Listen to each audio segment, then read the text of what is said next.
আমি দেশের মানুষের কাছে আজকে বিচার চাই। আমি দেশের জনগণের কাছে বিচার চাই। বলুন আপনারা। আমি কি আপনাদের জন্য কিছুই করিনি? আমি কি আপনাদের অন্ন, বস্ত্র, বাসস্থান, চিকিৎসার ব্যবস্থা করে দেইনি?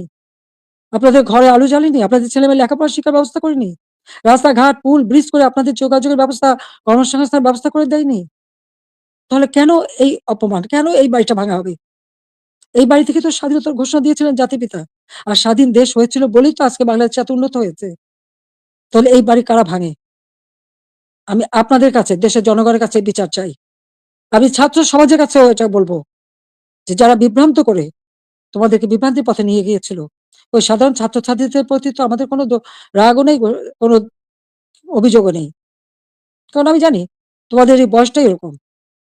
কিন্তু সকলে তো এর মধ্যে ঢুকেনি তো। কিন্তু যারা আজকে এই ধরনের ধ্বংস করছে, যারা মানুষ হত্যা করেছে, তারা তো খুনি হিসেবে চিহ্নিত হবে। এখানে সাধারণ ছাত্রছাত্রীদের কোনো দায়বদ্ধতা নেই। কাজেই আমি মনে করি যে এর থেকে সাধারণ ছাত্রছাত্রীদের দূরে থাকা ভালো। এদের এই ধ্বংসযজ্ঞের যেন অংশ না নেয়। বরং লেখাপড়ার পরিবেশ ফিরে আসুক, আরো উন্নত জীবন তোমরা পাও, আমি সেই দোয়াই করি। কিন্তু যে ইতিহাস আমাদের রক্তের অক্ষরে লেখা, সেই ইতিহাস ভুললে পরে নিজেদের অস্তিত্ব থাকবে না। সেই ইতিহাস ভুললে পরে আমরা বিশ্বে মাথা তুলে দাঁড়াতে পারবো না, চলতে পারবো না।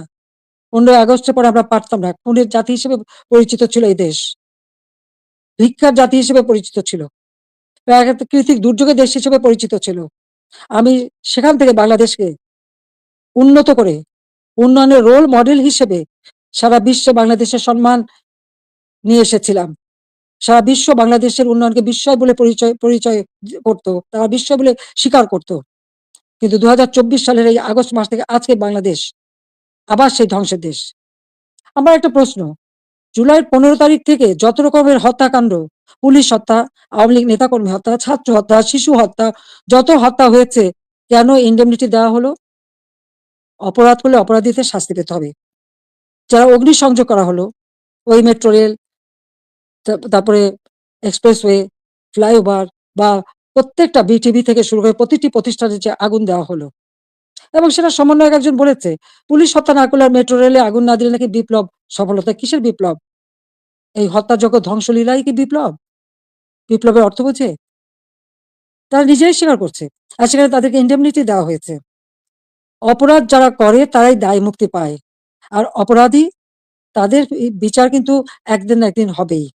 এটা সকলের মনে রাখতে হবে। তো আমি আজকে এখানে ছাত্র সমাজ আছে, আমি সবাইকে বলব, অন্তত মনোযোগী হও পড়াশোনায়, নিজের পায়ে দাঁড়াও, নিজের পিতামাতাকে সম্মান করো, শিক্ষকদের সম্মান করো। নিজের শিক্ষা প্রতিষ্ঠান, এই প্রতিষ্ঠান কোনো জঙ্গিদের